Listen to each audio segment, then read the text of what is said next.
Here's a last-minute Christmas shopping suggestion. Jingle bells, bells of NBC. Oh, what joy to cook and bake while listening merrily. Pots and pans, sink and stove, work goes easily. Kitchens ring with happy chimes when tuned to NBC. What will you hear in your kitchen after Christmas? Bacon sizzling, coffee perking, dishes clinking, and, if you're lucky, a new sound. NBC radio listening on that new set. The perfect gift to lighten Mother's long hours in the kitchen. Kitchens ring with happy chimes when tuned to NBC. James Stewart as the six-shooter.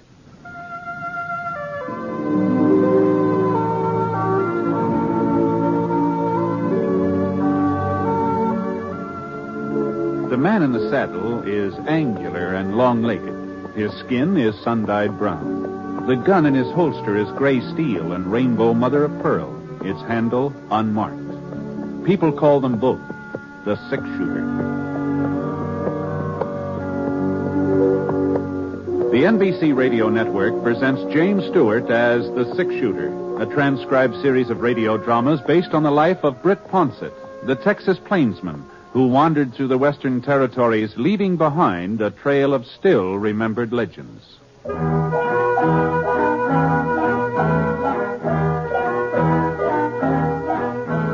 There was a nip in the air, not a freezing, biting, angry nip, but a sort of tingle that made the morning stars shimmer and swung them out of their orbits a little closer to the earth. Oh, it was a winter nip, all right, but not a hard winter. Not a winter when the cattle would come down from the high places, poking their noses into the ice-encrusted ground. It was a mild winter nip. Mild enough so that the breath of the boy on the Pinto turned only a faint gray as he rode toward the campfire where the man was sitting. Howdy. Hello, mister. I see your fire. I thought maybe you wouldn't mind if I gave my pony a chance to warm up. Sure. Make yourself home. Easy, Black, easy. You heading for Thompson's Corners, mister? That's right. I just came from there. Oh, well, you must have been riding all night. Oh, just about. You see, I'm running away from home. Oh, that's so. Seems kind of a funny thing you'd pick this time of year to run away. So close to Christmas, I mean. I hate Christmas. Oh? It's just for kids, anyhow. Well... I heard Aunt Millie say so. Christmas is for children, that's what she said. Johnny's old enough to do without all that fuss and nonsense. I heard her tell Mr. Franklin that. Oh, you don't live with your folks, huh, Johnny? No, sir. They died about 8 months ago. Oh, I see. Christmas was all right when I was with them. Of course, I was a lot younger then. Oh, yes. It just beats me the way folks take Christmas so serious. Well, I don't know. As if getting presents made any difference. As if I really cared about that knife. Well, is that what you wanted, a pocket knife? I don't want a knife. I don't want anything. I just wish there wasn't any Christmas, that's all. Uh-huh. Well, I guess you aren't the first person to feel that way. You know, it seems to me, I remember reading a story once about a fellow who felt the same way about Christmas you do. Just didn't have any use for it. What happened to him? Well, I doubt if I can call it to mind after all this time, but as I recollect, now mind you, this may not be word for word, but as I recollect, the man that it was about, the one that hated Christmas, that is, well, he was a real skinflint, he was. He just as stingy as they come. His name was, let me see, Eben, something like that. Eben? Eben, yeah, I'm pretty sure that was it. Well, being so tight-fisted, this fellow Eben, he got to be the richest man in the whole territory. He owned a ranch? Oh, sure. Had 4 of them. 4 ranches and store buildings and farms and maybe a bank or 2. He was rich. I bet he had a mighty fine ranch house. No, he didn't have a ranch house. Eben wasn't the sort to spend money on a ranch house unless there was profit in it. See, he just lived alone in town, had himself a steady room at the hotel. Well, anyway, one night while Eben was sitting in his room having supper, Christmas Eve it was. Well, on this particular Christmas Eve, His only kin, a nephew, lived in the same town. He stopped by the hotel. To wish you a Merry Christmas, Uncle, and invite you to our place for dinner tomorrow. Christmas, fiddlesticks. Tolerant. I suppose you'll be closing up your livery stable for the occasion. Why, sure, Uncle Eb. And just how will the horses know it's Christmas? Answer me that. Well, if they don't know it, we will. Can I tell Sally to expect you at 3? You can expect me all you like, but I ain't coming. Not at 3 or any other time. Oh, if you're making so much money, you can afford to be giving parties. Maybe I ought to think about raising the rent on the livery stable. Well, now, Uncle I'll go on Eb. and get out of here before I lose my temper. All this nonsense about Christmas. Fiddlesticks. Hold it. Well, after that, Johnny, the nephew didn't stick around there. He got out of Eben's hotel room in a regular gallop. It wasn't very long before Eben had another visitor. He was a young fella, tall, lanky, not very good at speaking. He just plain ordinary cowpoke. He was the foreman of the S&M ranch. Oh, well, it took you long enough to get here. Where have you been? Selling off some of my herd without telling me about it? No, sir. That day you rode by, I was out in the range hunting strays. And a good thing I decided to check up on you, too. What's that cabin doing over by Holly Creek? And who are those people staying there? They're my family. I built the shack for them myself. I'm not going to have a bunch of nesters in my property. Tear it down. Well, one of my boys has been sick. I can't afford to rent That it. ain't my concern. It's up to you to keep your family and what you earn. So see that you get rid of that shack tomorrow. But tomorrow's Christmas. Oh, well. Then you'll have plenty of free time to tear it down. I'll be out the day after to make sure you've done it. Good night. Wasn't much use in arguing. Foreman knew that. So he put on his hat and shuffled out. Now Eben was alone again. At least he thought he was alone. The clock on the mantel started striking 8, and it's time for him to turn in. Oh, my... So he put on his flannel nightshirt and reached for the kerosene lamp to set it on the stool beside the bed. And right about then, the strangest thing happened. What in tarnation? Johnny, old Eben saw a man's face looking right at him from inside that lamp. Eyes and hair and nose and mouth, whiskers, all just as plain as day. Jake! It was old Jake, Eben's partner. There wasn't any mistake about it at all. It was Jake right to a T. Well, Eben sure didn't like the idea of having Jake right in the same room with him. You see, Jake had been dead for over 7 years. Not that Eben really believed in ghosts or haunts or anything like that. He told himself he was just imagining all this. I got to get a hold of myself. He put out his hand to turn down the wick, but all of a sudden his fingers started trembling. There was Jake again, across the room this time, standing right by the bureau. No. And when the lamp slipped out of Eben's hand, the room didn't get dark at all. Jake seemed to be surrounded by a splotch of bright yellow light, and he was wearing the same boots and breeches and leather jacket that he'd had on 7 years ago, the day he died. But as Jake came closer, Eben could see that he was wearing something else. A small leather saddle strapped across his back. And hanging down from it were 2 saddlebags stuffed so full of gold nuggets and mortgage papers and land grants that Jake could hardly drag him across the floor. You recognize me, Eben? Oh, sure, Jake. Why, sure. I'd never forget you, but... Well, what are you doing here? And why are you wearing that getup? Always thinking about land and money. Always scheming and conniving. That's why I wear it. And that's why I've come to warn you, Eben. The saddle you're fixing up for yourself is even heavier than mine. But I don't know what you mean, Jake. I ain't done no wrong. I ain't never done folks no wrong. Have you ever done them any good? Any good at all? Oh, why, sure. I've worked hard. I've saved my money. I ain't been a burden on anybody. Why, you should see our ranches, Jake. Oh, the way I've built them up. I have seen them many times. And I've seen a lot more than that, too. That's my punishment. To spend eternity traveling around, seeing mankind with its trials and tribulations, with its joys and hopes. Is that so terrible? Oh, Eben, to watch him and not be able to help him. You'll find out how terrible it is You'll find out. There must be some way of avoiding this. You always were my friend. Jake, tell me what to do. Eben, you've got to find out for yourself. But how? Tonight, at 1 o'clock, you'll be haunted by a ghost. Another ghost? Pay him heed, Eben. Pay him some heed. Wait, Jake. Don't leave me without it. Jake. The yellow light sort of faded away and the ghost was gone. It was just like he hadn't even been there. And then something caught the corner of Eben's eye. A little glimmer on the floor. And he bent over to pick it up. A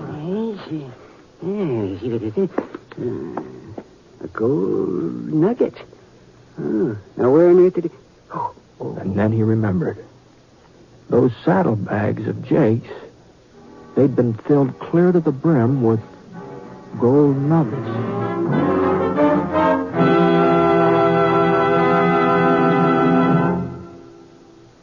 We're interrupting our story for only a moment, and only to tell you, our unseen audience, that you have helped more than you may realize to make this a very Merry Christmas for all of us on this program.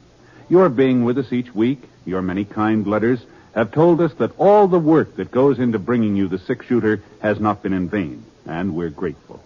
So, friends, from all of us, Jimmy Stewart and the cast, our writer, our director, engineers, and sound technicians, our best wishes for a happy holiday season. Oh, yes, and before I forget it, beginning December 31st, the six-shooter will be on the air on Thursdays instead of Sundays. That's beginning Thursday the 31st. The time of broadcast will be listed in your local newspaper. Thank you. Now, Act 2 of The Six-Shooter, starring James Stewart as Britt Ponsett.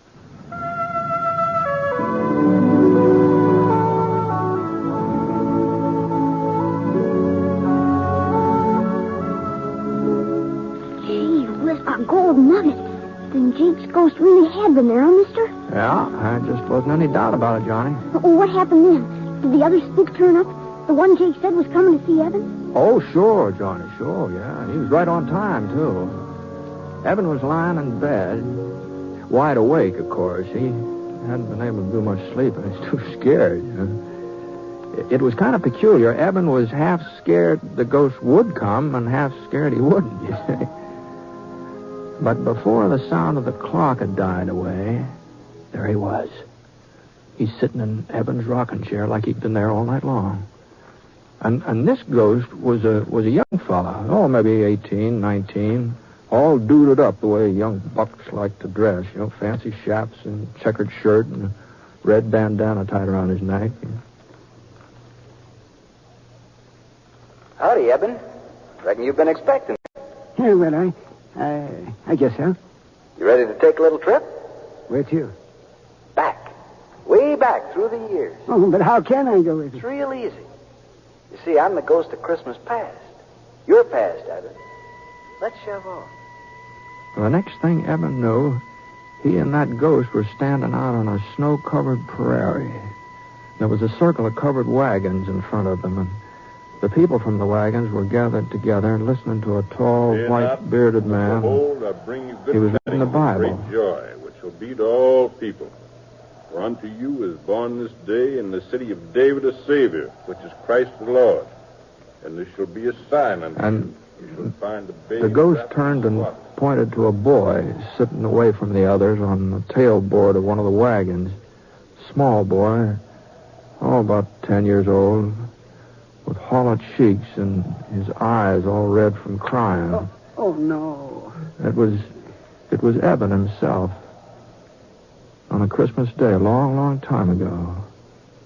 Not a very happy Christmas either.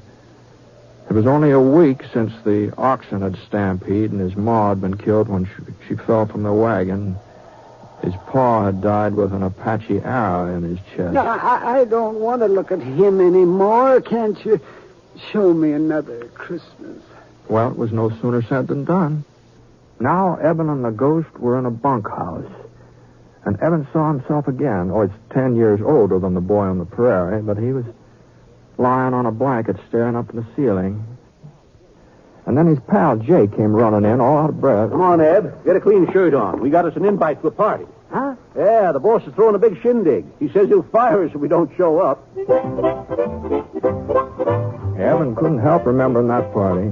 Oh, the roast beef and the baked ham and square dancing and the pretty girls in their calico. He couldn't help saying out loud to the ghost, Oh, dear. How I wish I... What was that, Eben? Nothing, Mr. Spirit. Nothing. I was just remembering how I treated my foreman today. That's all. After that, the ghost took Eben to 3 or 4 more of his old Christmases, and none of them were very happy. Especially that Christmas when the young schoolmarm, sitting on the horsehair sofa, had unwrapped a tiny box Eben gave her and then handed it back to him. It's a lovely ring, Eben, but I can't wear it. Well, you're not courting somebody else. No, Eben, but you are. You're courting something else. Bill. Land and money, cattle, profits. They mean more to you than I ever would. I'm sorry. Mr. Ghost, no more of the past. Please, I've seen enough. A man wants to forget. Sure, Eben. Whatever you say. And before Eben could blink his eyes, he was right back in the hotel room. But once he got there, he blinked real hard because all of a sudden the ghost was becoming a different person. He was getting fatter, and his stomach popped out 2 or 3 inches, and a few wrinkles creased his cheeks, and finally his chaps turned into a shiny blue serge suit with a heavy gold chain dangling across the vest. Hey, well, what's happened to you? Why are you so different now? You seem to be getting tired of the past, so I thought we might take a gander at the present, if you've got no objections. Well, the hotel room just melted away, and Eben was looking at that cabin his foreman had built on Holly Creek. Well, that cabin sure was crowded. Oh, there must have been 5 or 6 children, all helping their mother get the Christmas dinner, all laughing and talking, as busy as summer colds. But when their father came in, he had a long face and a tired mouth, and his wife looked up and wanted to know what was troubling him. Oh, I was thinking about old Eben. That's not a very pleasant thought for Christmas, Bob. By the way, what did you want with you yesterday? Was it about this cabin? Oh, no, of course not. Well, let's get on with dinner. Sit down, everybody. Now, where's my Tim, huh? Well, I guess we're just going to have to eat. And Bob looked all around the room. He was pretending he didn't see the little fellow in the corner. The boy with an iron brace on his leg and a wooden crutch propped up against the wall. But little Tim, he wasn't going to be ignored. Here I am. So Bob picked him up and carried him over to the table. God bless this food, this house, and us and our friends. Even old Eben. Amen. The family found that part about Eben a little hard to swallow, but they finally managed, and Tim was the last one to chime in. God bless us, everyone. Eben didn't want to watch what was going on in that cabin any longer, but the next place the ghost showed him wasn't much easier on him. There was a big party going on at his nephew's house back in the livery stable. And one of the ladies was blindfolded, you see, and she was trying to pin the tail onto a donkey. But there was something peculiar about this donkey, about the way it was drawn. It looked more like a person than an animal. Well, Eben recognized who it was supposed to be right off. You see, folks, I invited Uncle Eb to be with us, but he turned me down flat. So I figured we'd have him here in spirit, if not in the flesh.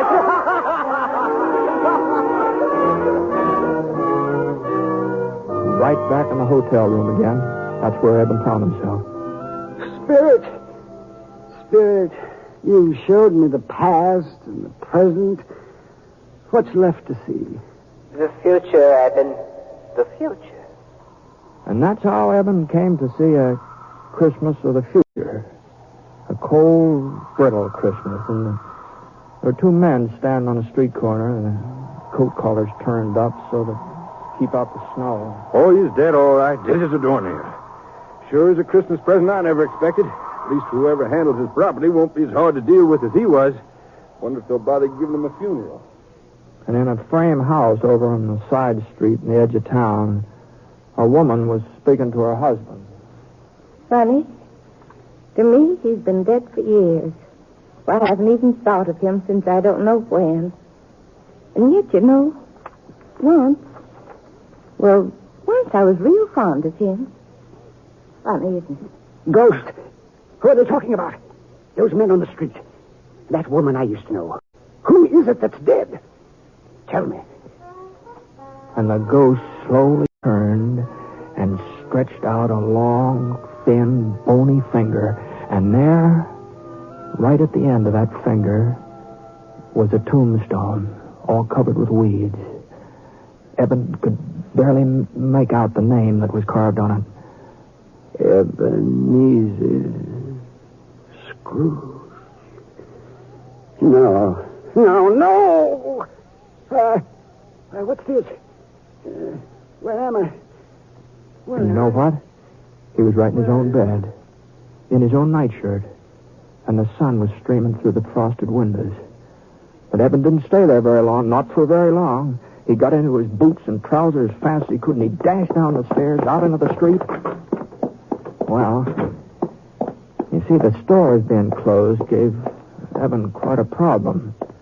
Well, he'd just have to make Fuzzy Wagner open the butcher shop up, that's all. Of course, Fuzzy didn't have much choice, seeing as how the shop was located in one of Eben's buildings.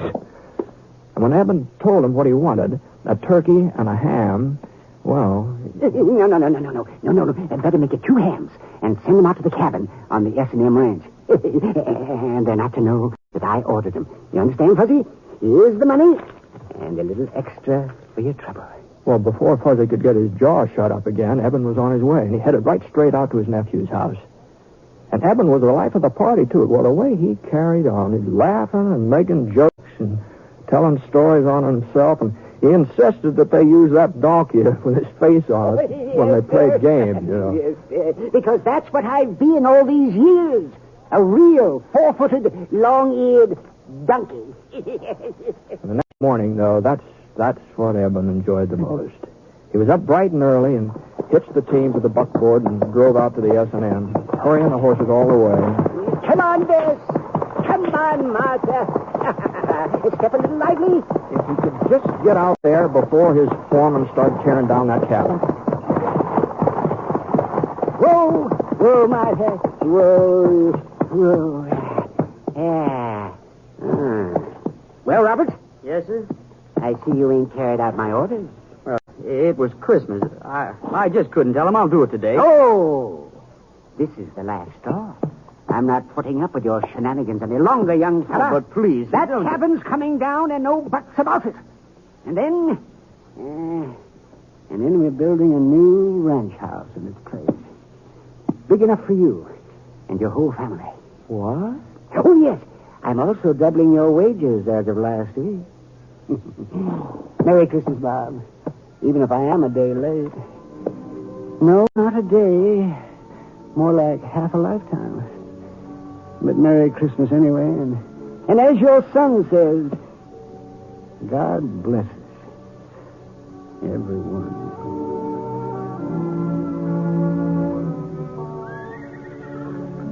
Well, that's the way things worked out, Johnny, more or less. Well, that's a fine story, Mr. Real fine. I reckon I know why you told it to me. How's that? So that I'd understand about Christmas and how important it is to do for other people instead of just thinking about yourself. Well, no. I didn't have that in mind especially. The story just happened to come into my head, that's all. Well, maybe if I had to give Aunt Millie something, a present maybe. Oh, shucks, what could I give her? I don't have no money. Well, of course, there are lots of things don't cost a penny, not a single red cent, you know. Well, now, let's see. Take that little spruce over there. It'd be real easy to cut that down with a little fixing and maybe a few doodads from around the house. I'll bet you could make a Jim Dandy Christmas tree out of that. I suppose so, but what good's a tree without something to put under it? Oh, yeah, I see what you mean. Johnny, You don't happen to know Jim Bender, do you? In Thompson's Corner and his 3 daughters? He's only got 2, mister. Sarah and Emily. Oh, that's so. That's so. I was spending Christmas with them. It looks like I'm carrying an extra present. It's a real pretty little red bonnet with feathers on it. I couldn't take it, mister. Oh, no. I wasn't thinking of giving it to you, Johnny. But I was sort of hoping that you'd show me the trail from here on in. Of course, it would mean you're turning around going back home, but if I was to cause you changing your plans, I'd feel obligated to pay you back some way, you know. Well, It would be only fair. Trouble is, I haven't got much money, so if you wouldn't mind accepting the bonnet instead, you'd be doing me a real favor, Johnny.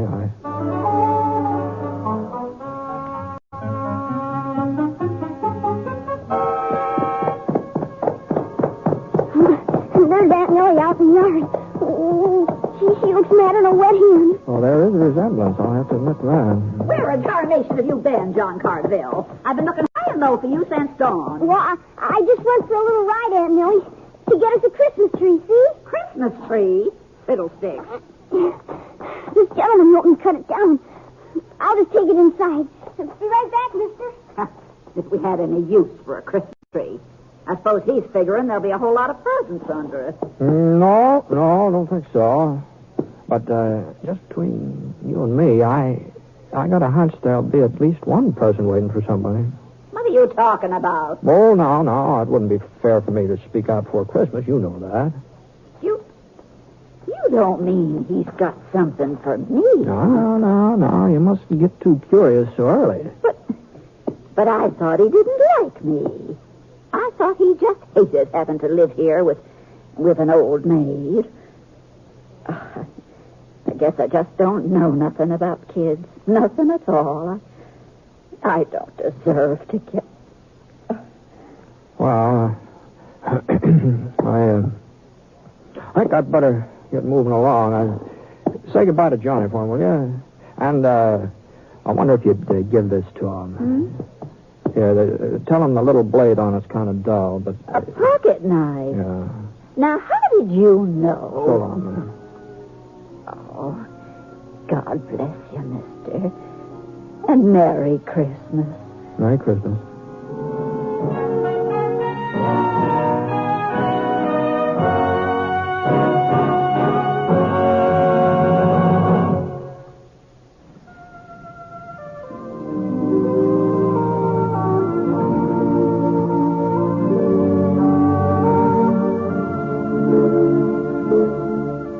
Please remember now, beginning December 31st, the six-shooter will be on Thursdays instead of Sundays.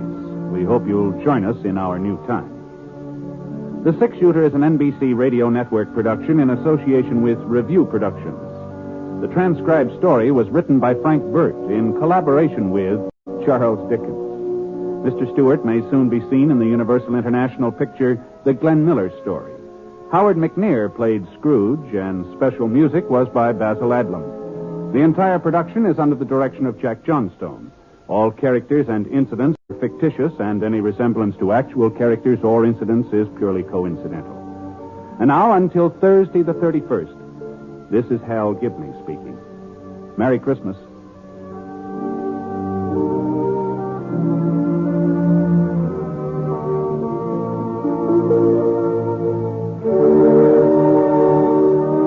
Tonight, hear Rex Harrison and Anna Lee in the NBC Star Playhouse on the NBC Radio Network.